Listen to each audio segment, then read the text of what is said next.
نحمده ونصلي ونسلم على سيدنا ومولانا محمد رسوله النبي الأمين المكين الحنين الكريم الرؤوف الرحيم. أما بعد فأعوذ بالله من الشيطان الرجيم. بسم الله الرحمن الرحيم.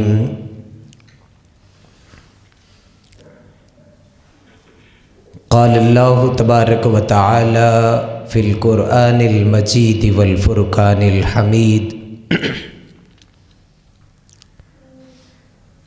سبحان الذي أسرى بعبده ليلا من المسجد الحرام إلى المسجد الأقصى الذي باركنا حوله لنريه من آياتنا إنه هو السميع البصير. صدق الله العظيم. وقال الله تبارك وتعالى في شان حق حبيبه: إن الله وملائكته يصلون على النبي يا أيها الذين آمنوا صلوا عليه وسلموا تسلیما.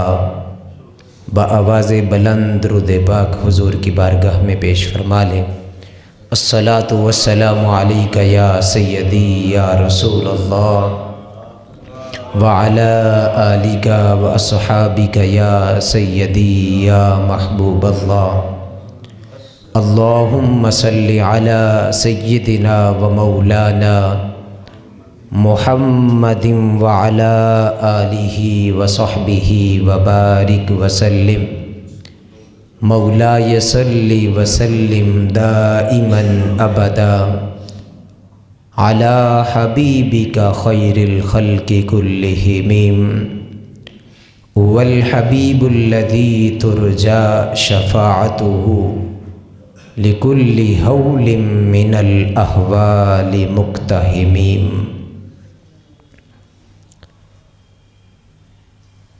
حمد و ثنا کے بعد اللہ رب العزت کا کروڑہ مرتبہ شکر ہے کہ جس کی توفیق خاص سے ہم آج ایک مرتبہ پھر اس کے حضور جمعہ کے اجتماع کی صورت میں حاضر ہیں. اللہ کریم ہم سب کی اس حاضری کو اپنے پاک بارگاہ میں قبول و منظور فرمائے اور اپنے حضور ہمیشہ جھکے رہنے کی توفیق دے. جس موضوع پر ہم گفتگو کریں گے وہ رجب المرجب کی مناسبت سے حضور کے عظیم معجزہ معراج مصطفیٰ صلی اللہ علیہ وآلہ وسلم ہوگا انشاءاللہ. جامع شاہی مسجد اڈا سالوال میں جمعہ کی ادائیگی کے لیے تشریف لانے والے معزز شرکائے جمعہ اور سوشل میڈیا کے ذریعے پوری دنیا سے ہمارے ساتھ شامل ہونے والے معزز ناظرین، پچھلے جمعۃ المبارک پر آپ کو یاد ہوگا کہ ہم نے معجزہ کیا ہے اور خارق عادت رونما ہونے والے مختلف واقعات کی مناسبت سے ہم نے اس کی تفصیلات عرض کی تھیں اور لفظ معجزہ اس کی ضرورت و اہمیت پر گفتگو کی تھی. آج انشاءاللہ العزیز اللہ رب العزت کی توفیق سے ہم حضور کے عظیم معجزہ معراج اس کا ذکر کریں گے. سورہ بنی اسرائیل کی ایک جو آیت مبارکہ میں نے آپ کے سامنے تلاوت کی.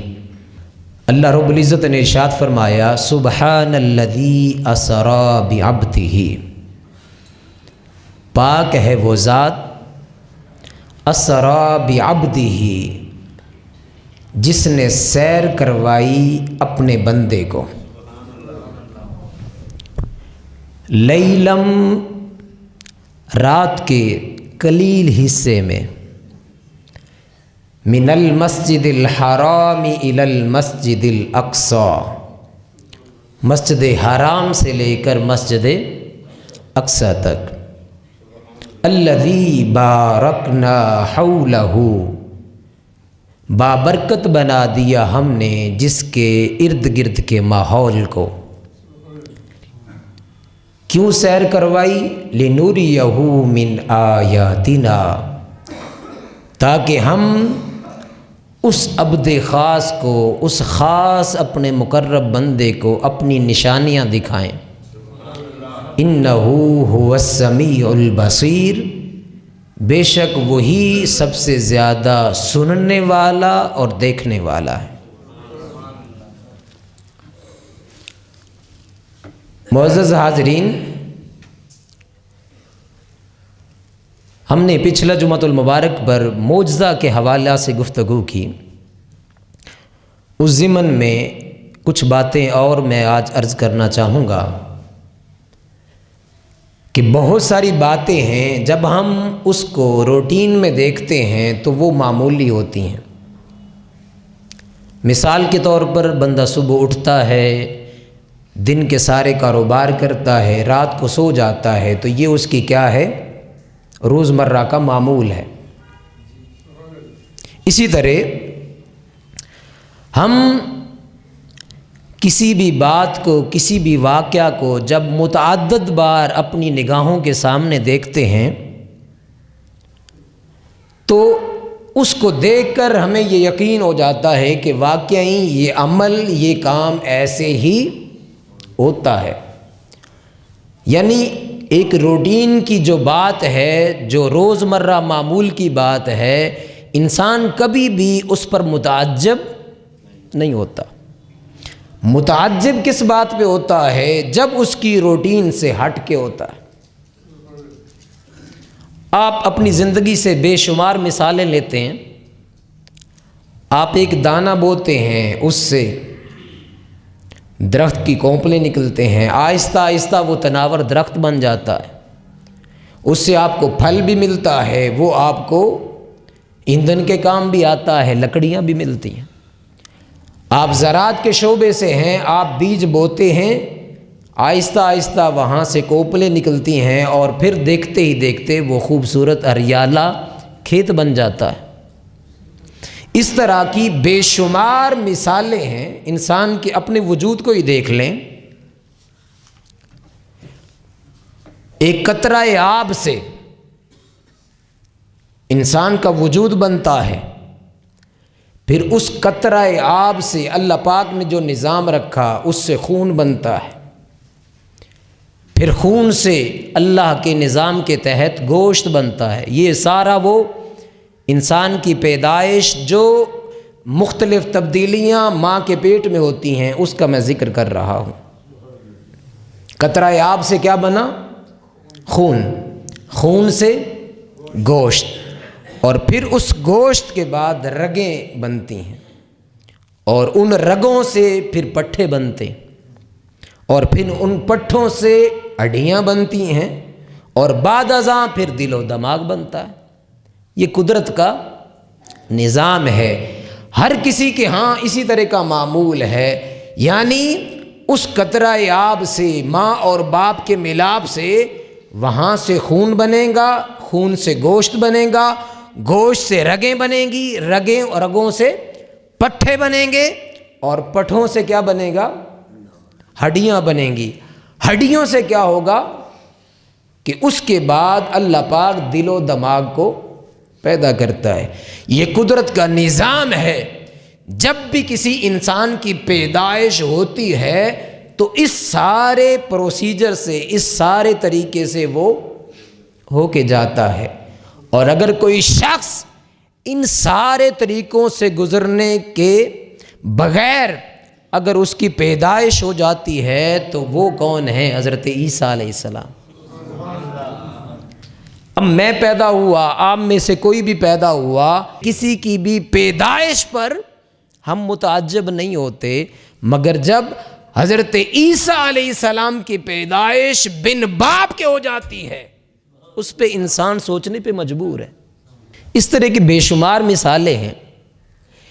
تو یہ جو بن باپ کے پیدا ہونا یہ اللہ کی قدرت ہے، اللہ کی کیا ہے؟ قدرت ہے۔ اور وہ چیزیں جو عام روٹین سے ہٹ کے ہو جاتی ہیں، خار کے عادت کے تحت ہوتی ہیں، اس کو ہم کیا کہتے ہیں؟ ہم نے عرض کیا تھا معجزہ کہتے ہیں۔ اور پھر اس سے اگلی بات کہ اللہ پاک نے مختلف انبیاء کرام کو معجزات عطا فرمائے۔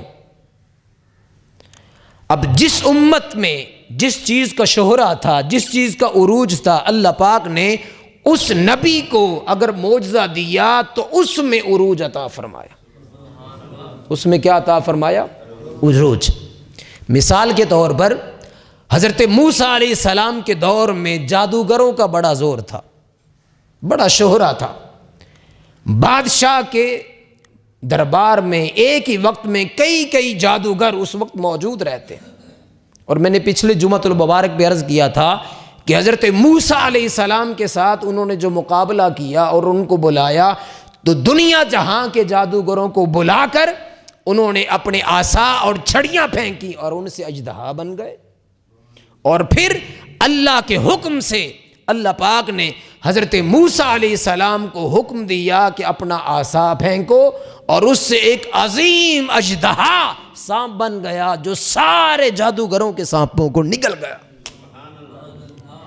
تو جس امت کو جس شے میں شہرہ ملا، اللہ پاک نے جب اس نبی کو بھیجا تو اس شے کے اندر، اس شعبے میں اس عظیم معجزہ عطا کر کے بھیجا۔ حضرت عیسیٰ علیہ السلام کا دور ہے۔ عیسیٰ علیہ السلام کے دور میں طب کو بڑا عروج تھا، طب کو بڑا عروج حاصل تھا، طب کے اندر لوگ بڑے ماہر تھے۔ تو حضرت عیسیٰ علیہ السلام کو اللہ پاک نے جب بھیجا، حالت کیا تھی، کس حد تک اللہ پاک نے معجزات عطا کیے کہ آپ اپنے ہاتھوں سے مٹی کے پتلے بناتے، اس کے اندر روح پھونکتے اور اللہ کے حکم سے وہ زندہ ہو جاتے، مردے قبروں میں ہوتے۔ حضرت عیسیٰ علیہ السلام فرماتے قم بإذن اللہ، اللہ کے حکم سے زندہ ہو جاؤ۔ وہ مردہ جو قبر کے اندر ہوتا، حضرت عیسیٰ علیہ السلام کے پکار پر وہ زندہ ہو جاتا۔ اب طب جہاں تک بھی پہنچ جائے اس میں اتنی طاقت نہیں کہ مردے کو پھر سے زندہ کر سکے۔ بیمار کو صحت یاب تو کر سکتی ہے مگر مردہ کو زندہ نہیں کر سکتی۔ تو حضرت عیسیٰ علیہ السلام کو اللہ پاک نے جو معجزہ عطا کیا وہ طب کے اندر ایک کمال تھا، اور جو عام طور پر ممکن نہ تھا۔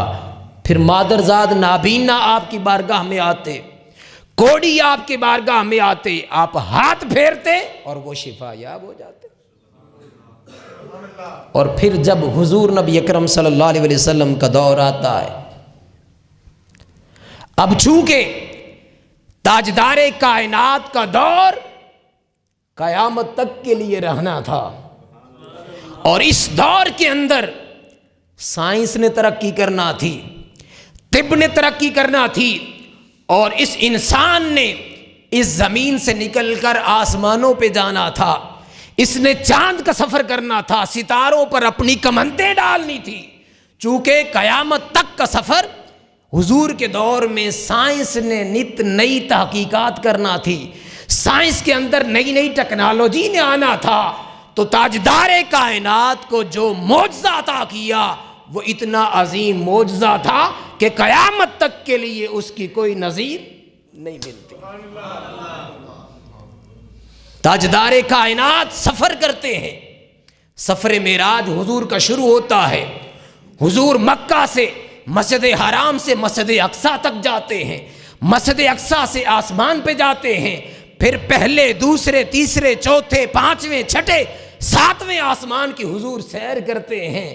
اب کوئی سیر کے لیے جائے تو کیا گاڑی میں بیٹھ کر سپیڈ سے گزر جاتا ہے؟ نہیں، کوئی خاص جگہ آئے تو وہ کیا کرتا ہے؟ وہاں اترتا ہے، وہاں رکتا ہے، وہاں دیکھتا ہے کہ اللہ نے پہلے آسمان پر کیا بنایا، دوسرے پر کیا بنایا، تیسرے پر کیا بنایا، چوتھے پانچویں چھٹے ساتویں بنایا۔ اب کوئی سیر کے لیے جائے تو اس میں جہاز میں یا گاڑی میں بٹھا کر بس گھما نہیں دیا جاتا، اس کو اتار کر دکھایا جاتا ہے، وہاں کے لوگوں سے اس کی ملاقات کروائی جاتی ہے، اور وہاں سب کچھ دیکھ کر کیا وہ چند سیکنڈ میں ہو جاتا ہے؟ نہیں۔ آپ جمعہ کے لیے آئے، یہاں بیٹھے، آپ کے 30 منٹ گزریں گے، 40 منٹ گزریں گے، گھنٹہ گزرے گا، تو ایسا تو نہیں آپ آئے ہاتھ لگا کے واپس چلے گئے۔ پھر وہاں سے تاجدار کائنات کا سفر اللہ رب العزت کی بارگاہ کی طرف شروع ہوتا ہے، حضور عرش بری پر لے جاتے ہیں، اور وہاں جا کر رب تعالیٰ سے حضور کی ملاقات ہوتی ہے، اور پھر حضور اسی طرح واپس تشریف لاتے ہیں، مگر جب واپس آتے ہیں تو کنڈی بھی اسی طرح ہل رہی ہوتی ہے، اور وضو کا وہ پانی جو تاجدار کائنات نے استعمال فرمایا تھا وہ بھی ابھی اسی طرح بہ رہا ہوتا ہے۔ اور جب حضور سواری پر بیٹھتے ہیں اور حضور کا امامہ جس شاخ سے لگتا ہے وہ شاخ بھی ابھی تک ہل رہی ہوتی ہے۔ سائنس جس بھی بلندی تک پہنچ جائے، اس قدر تیز رفتاری سائنس اس کو حاصل نہیں کر سکتی۔ آپ دنیا جہاں کا سفر کرتے ہیں، لائٹ کی بڑی سپیڈ ہے، وہاں سے بٹن آن کرتے ہیں، بڑی سپیڈ کے ساتھ وہاں سے ادھر روشنی بجلی آ جاتی، پھر روشنی کی بڑی سپیڈ ہے، پھر مختلف چیزیں ہیں جو سائنس ترقی کرتی رہے گی۔ خدا کی عزت کی قسم، قیامت تک سائنس جہاں تک بھی پہنچ جائے، تاجدار کائنات کے اس معجزہ معراج کے دھول کو بھی نہیں پہنچ سکتی۔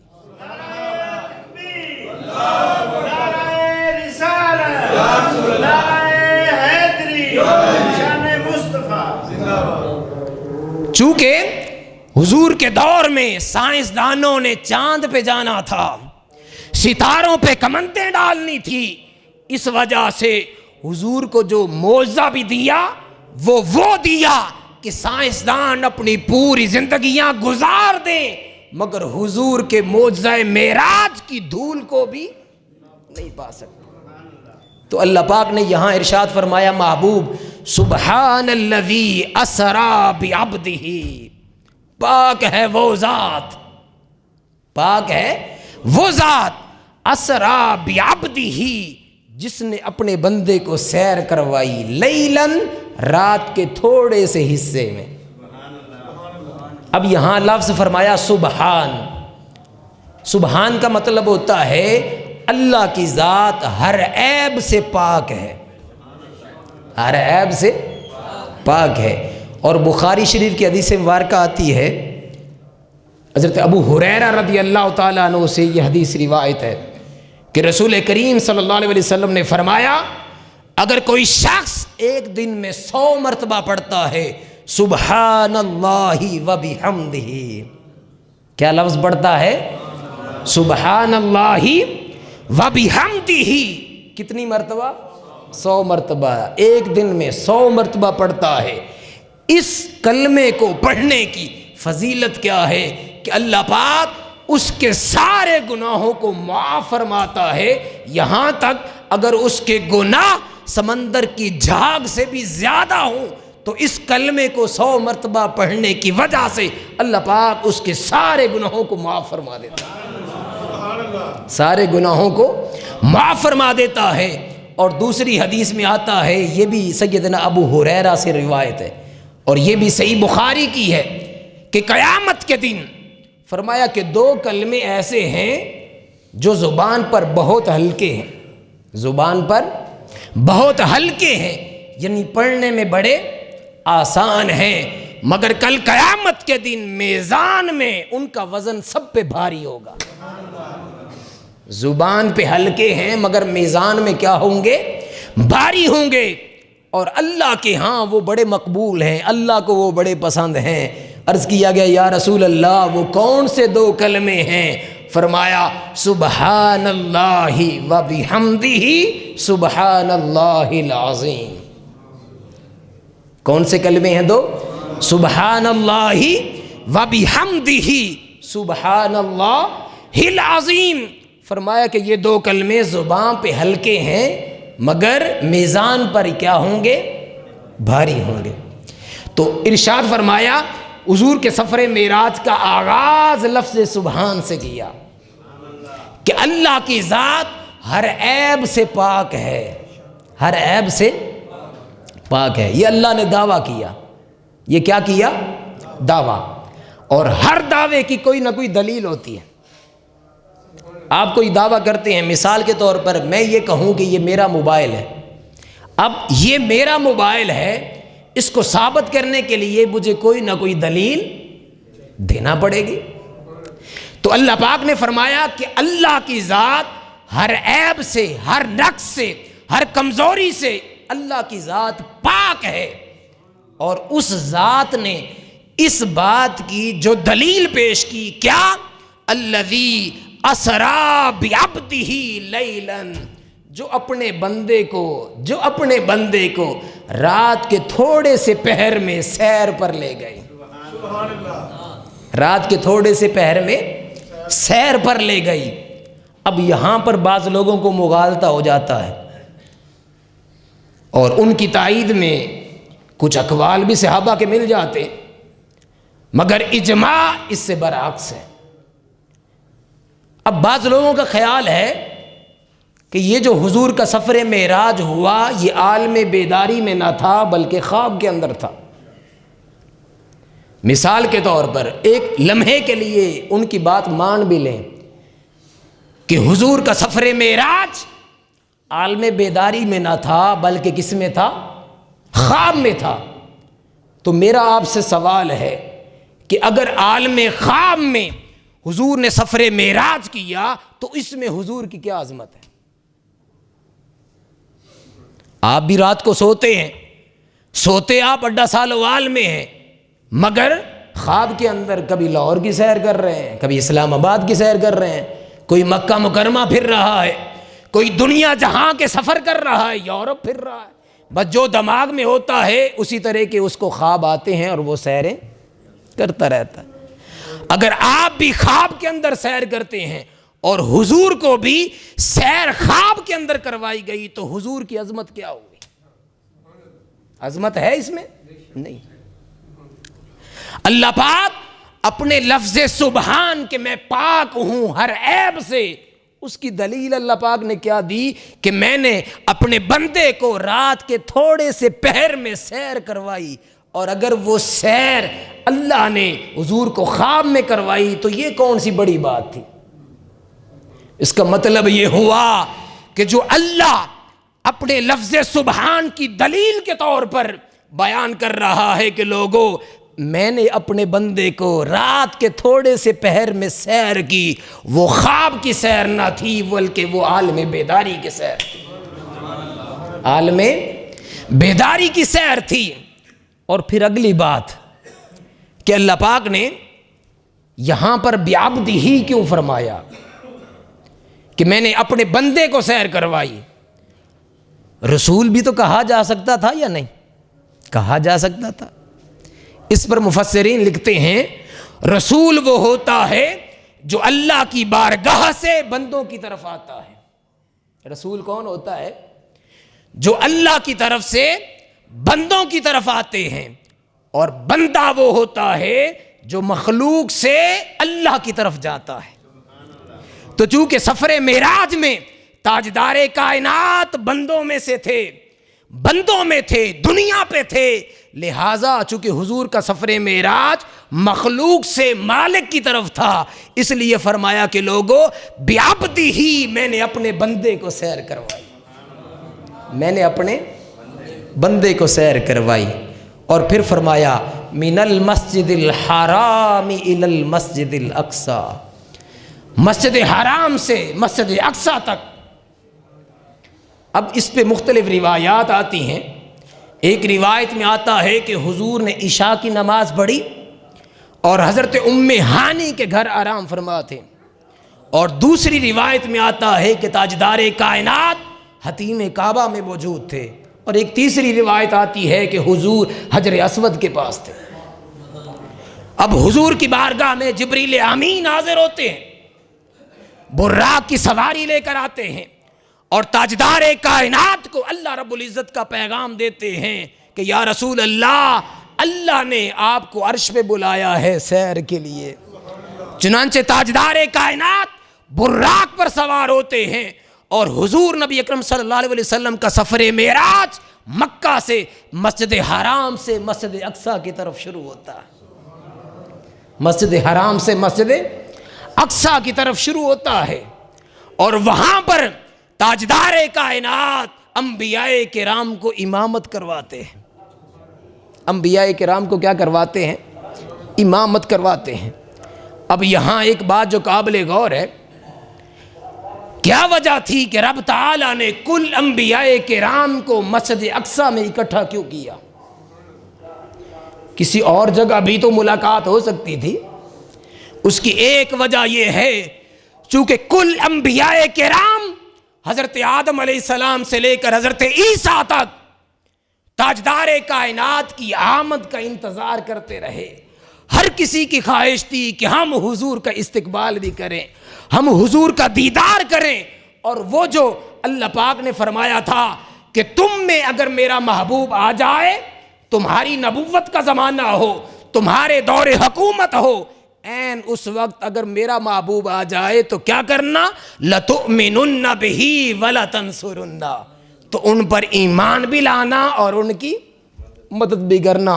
چونکہ کل انبیاء تاجدار کائنات کے استقبال میں بیٹھے رہے اور حضور کی آمد کا انتظار کرتے رہے, ہر کسی کی خواہش تھی کہ حضور کا دیدار کریں.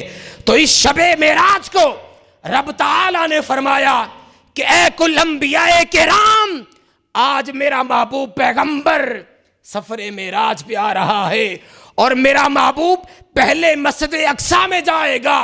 کل انبیاء کرام کو حکم دیا کہ اے انبیاء کرام, تم میرے محبوب کے استقبال کے لیے مسجد اقصیٰ میں جمع ہو جاؤ. نعرہ تکبیر, نعرہ رسالت, نعرہ رسالت, نعرہ حیدری, حمایت سنت. کل انبیاء کرام مسجد اقصیٰ میں جمع ہوئے. پھر مختلف انبیاء کرام نے خطبے دیے اور تاجدار کائنات جب پہنچے تو حضور نے بھی خطبہ دیا. اور پھر رسول کریم صلی اللہ علیہ وسلم نے امامت کروائی اور آپ کی امامت کے پیچھے کل انبیاء کرام نے حضور کے پیچھے نماز پڑھی.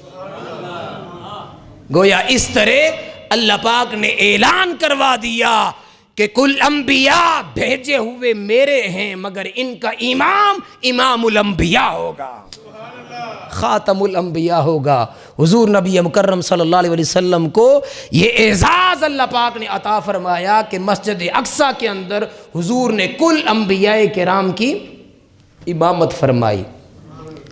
اور پھر اگلی بات جو قابل غور ہے, اللہ رب العزت اس بات پہ قادر تھا یا نہیں کہ بجائے اس کے کہ مسجد اقصیٰ کی طرف جاتے, ڈائریکٹ اللہ کا حکم ہوتا اور حضور آسمانوں کی طرف سفر کرتے؟ یہ ممکن تھا یا نہیں؟ ممکن تھا. مگر ایسا کیوں کیا اللہ پاک نے کہ پہلے مسجد اقصیٰ میں بھیجا؟ اس کی پہلی وجہ میں نے بتا دی کہ کل انبیاء نے زیارت بھی کرنا تھی, استقبال بھی کرنا تھا, اور وہ جو وعدہ اللہ نے لیا تھا کل انبیاء سے اس کی عملی طور پر تعبیر بھی ہونا تھی. اس وجہ سے وہاں جمع کیا. اس کی دوسری کیا حکمت ہے؟ دوسری حکمت یہ ہے, اب چونکہ اس معجزہ معراج کو جب حضور نے واپس آنا تھا تو لوگوں کے سامنے بیان کرنا تھا. جب حضور بتاتے کہ میں رات کے تھوڑے سے حصے, لفظ یہاں کیا استعمال ہوا ہے؟ لیلن, لام کے اوپر تنوین ہے, اور تنوین یہ تقلیل کے لیے ہوتی ہے, یعنی پوری رات کا سفر نہیں, رات کے تھوڑے سے پہر کا سفر. اب لوگ تو ماننے کے لیے تیار نہ تھے. اب جب حضور واپس آتے اور یہ سارا معجزہ معراج بیان کرتے تو کیا حضور کی کوئی بھی تصدیق کرتا؟ نہیں.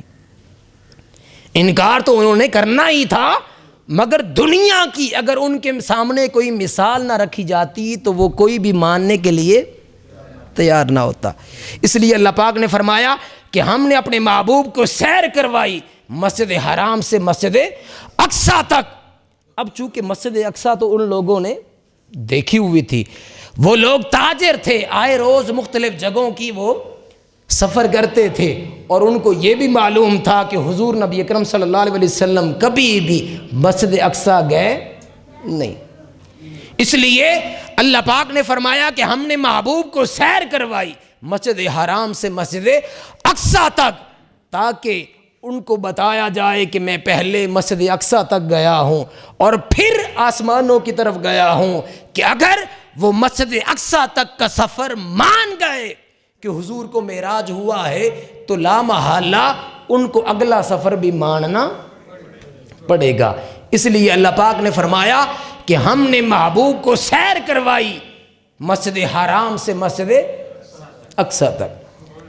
پھر وہاں سے ایک نورانی سیڑھی کے ذریعے تاجدار کائنات صلی اللہ علیہ وسلم کا سفر معراج آسمانوں کی طرف شروع ہوتا. اور جب آسمانوں کی طرف جاتے ہیں وہاں پر جو آسمان دنیا کا فرشتہ ہے جس کا نام اسماعیل ہے، کیا نام تھا؟ اسماعیل، اس کے ساتھ ملاقات ہوتی ہے، اور وہ جو آسمان دنیا کا فرشتہ اسماعیل ہے اس کے ماتحت اللہ پاک نے 70,000 ملائکہ کی ڈیوٹی لگا رکھی تھی. کتنی؟ 70,000. اور پھر ان 70,000 کے آگے اللہ پاک نے ہر ایک کو 1,00,000 فرشتے ماتحت ان کے بنائے تھے. 1,00,000. یعنی اس فرشتے اسماعیل کا ماتحت 70,000 ملائکہ تھے، اور پھر ہر ایک کا ماتحت کتنے فرشتے؟ 1,00,000 تھے. چنانچہ تاجدار کائنات آسمان دنیا پہ جب جاتے ہیں تو اس کے ساتھ ملاقات ہوتی ہے، اور جب آسمان کے دروازے کے پہنچتے ہیں پوچھا جاتا ہے کون؟ بوا پوچھتا ہے. اس پر جبریل امین فرماتے ہیں کہ میں جبرائیل. پوچھا جاتا ہے آپ کے ساتھ کون؟ بتایا جاتا ہے کہ حضرت محمد مصطفیٰ صلی اللہ علیہ وسلم. پوچھا جاتا ہے کیا آج ان کو بلایا گیا؟ حضرت جبریل امین فرماتے ہیں کہ ہاں، آج ان کو اللہ کے حضور دیدار کے لیے شرف یاب کرنا ہے، اللہ نے ان کو سفر معراج پہ بلایا ہے. چنانچہ تاجدار کائنات پہلے آسمان پر جاتے ہیں، اور وہاں جا کر حضرت آدم علیہ السلام سے حضور کی ملاقات ہوتی ہے. وہ بواب حضور کو مرحبا مرحبا کہتا ہے، اور حضور کو ویلکم کرنے کے بعد وہاں پر حضور کی ملاقات کس سے ہوتی ہے؟ حضرت آدم علیہ السلام سے ملاقات ہوتی ہے.